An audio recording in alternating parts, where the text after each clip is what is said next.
Halo Sobat Bujangs, kembali lagi dengan kita di Kompo Bujangs. Oh ya, hari ini temanya tokoh-tokoh publik yang mengalami gangguan kejiwaan. Jangan lupa like, subscribe, dan share. Jangan lupa di komen juga dan Tonton sampai habis.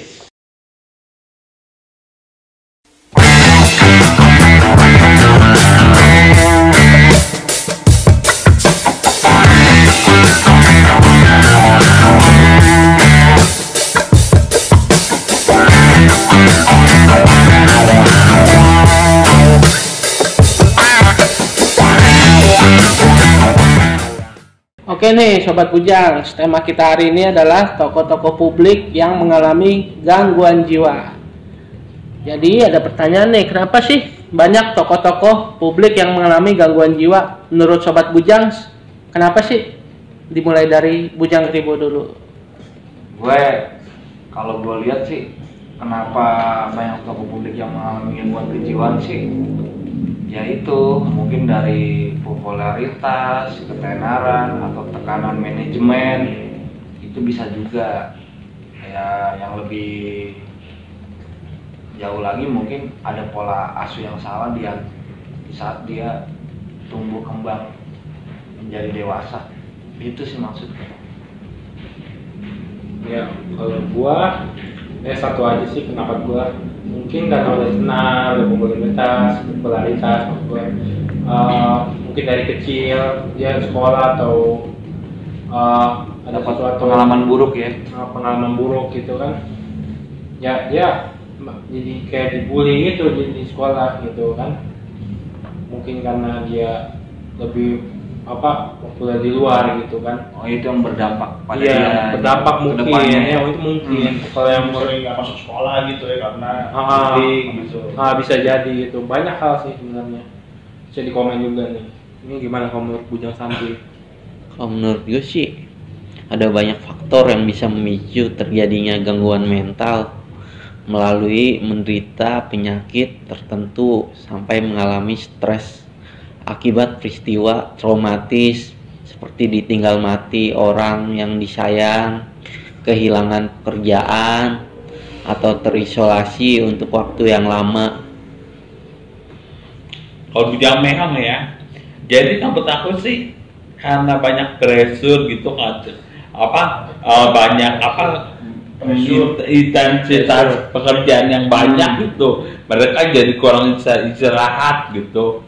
Jadi akibatnya penyalahgunaan zat gitu untuk mereka bikin happy, untuk mereka tidur gitu. Mungkin dari situ kali bisa muncul gangguan jiwa seperti bipolar, depresi, sedih, schizophrenia gitu.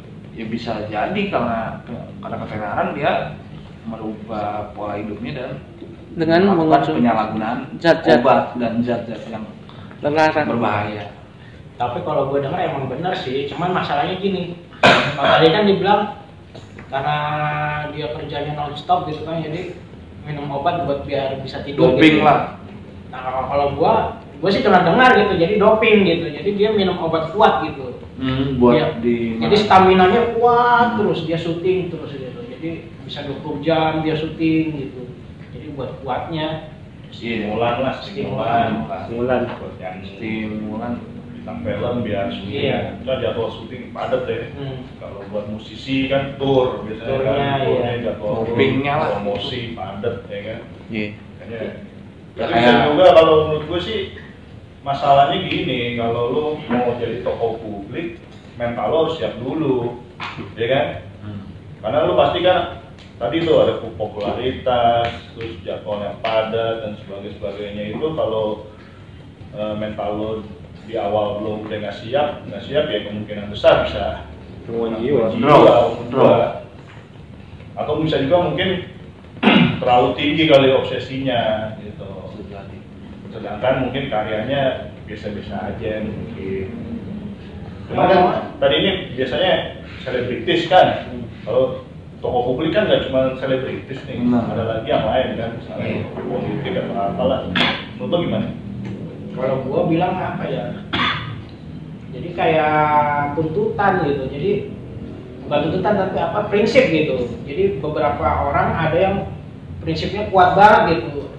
Oh, gua harus merubah gitu. Kadang dia berpikirnya begitu, gua harus merubah situasi ini menjadi lebih baik kalau kata dia gitu. Cuman banyak orang yang nggak suka gitu loh jadinya. Jadi dia merasa terintimidasi sendiri gitu, bahkan seperti itu gitu. Ya terpojok, nggak bisa apa-apa gitu ya. Cuman dia tetap gua harus melawan. Jadi itu obsesinya terlalu tinggi. Itu juga bentrok dengan kepentingan orang lain juga ya. Iya. Makanya itu. Ya biasanya juga ada konflik ya kan. Konflik Ya, juga dengan para grup itunya gitu, fansnya lah gitu. Kayaknya ada juga tim kayak begitu. Oh iya, tekanan dari fans juga bisa sih. Fans terus dari hater juga kan. Hater bayangin aja gitu ya kan. Setiap hari buka sosial media. Hater ada aja gitu. Kayak gua ngomongin seorang artis gitu. Padahal dia udah berlaku baik gitu, tapi yang namanya hater tuh jelek aja gitu, apa yang dia lakuin tetap aja jelek gitu loh. Bujang Oke, gimana menurut lu? Menurut gue sih karena tekanan pekerjaan dan ada trauma juga sih mungkin di masa lalu gitu, di masa kecil, sehingga membentuk karakter yang tidak sehat mental lah ketika dewasanya gitu. Jadi ada trauma-trauma masa lalu di masa kecil atau perlakuan buruk di masa lalu di masa kecilnya sih. Kalau menurut gue sih begitu sih.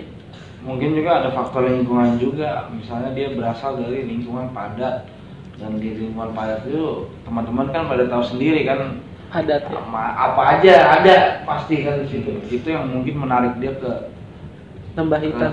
ke situ, sehingga besarnya dia jadi ya banyak cacatnya gitu. Kayak Pergaulan mungkin kan ya. Pergaulannya. Terus masalah kita mungkin nganggapnya enteng gitu. Masalah perceraian juga kan. Benar.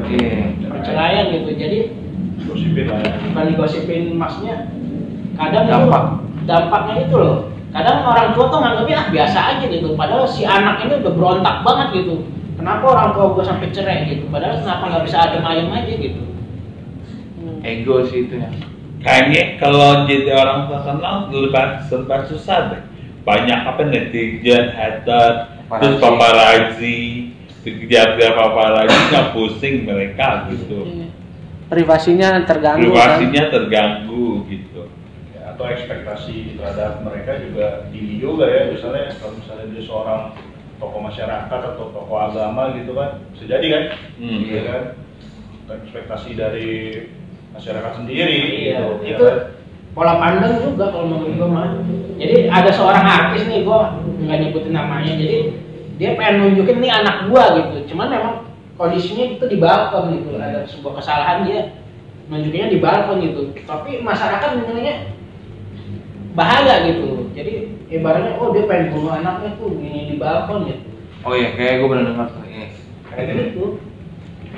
Jadi pola pandang antara kita nih sebagai seorang tokoh gitu, tapi dianggapnya berbeda dengan masyarakat umum gitu loh. Kelasnya lah ya. Pola pandang. Iya, betul juga sih. Terus kalau gue selalu gue suka banget tuh kisahnya musisi terutama ya. Ya kadang-kadang gini, seringkali yang menjadi beban buat mereka itu dengan kejeniusan mereka itu, mereka menciptakan karya yang masterpiece lah boleh dibilang ya kan. Jadi ini ada hubungannya antara jenius sama karya gitu loh. Jadi ya, karena dia merasa dia jenius, jadi dia pengennya ada karya dia yang bisa dikenang sepanjang masa, masterpiece gitu. Ya bisa juga kayak gitu kan? Iya. Ya itu juga bujang klinis, tuntutan gitu. Tuntutan lagi. Jadi biasanya kan begini kondisinya. Misalkan dia udah pernah nih nyiptain masterpiece gitu. Ya kan ada yang berikutnya lagi ya. Masyarakat menuntut lebih karya yang tambah lagi gitu. Sedangkan dia udah mentok gitu. Apalagi yang mau gue buat nih. Iya.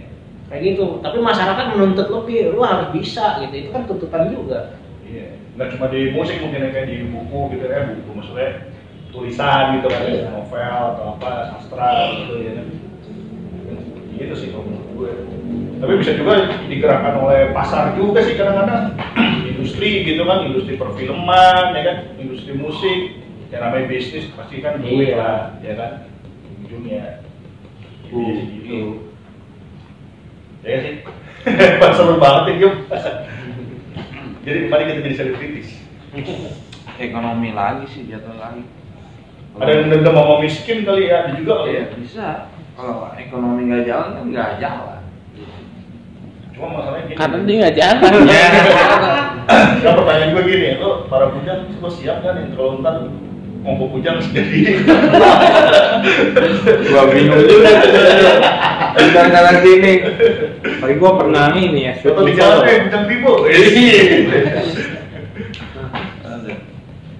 Atau bujang bule dapet tawaran jadi cover boy. Nggak ada ya, nggak ada ya, nggak ada. Ketahuan banget zamannya.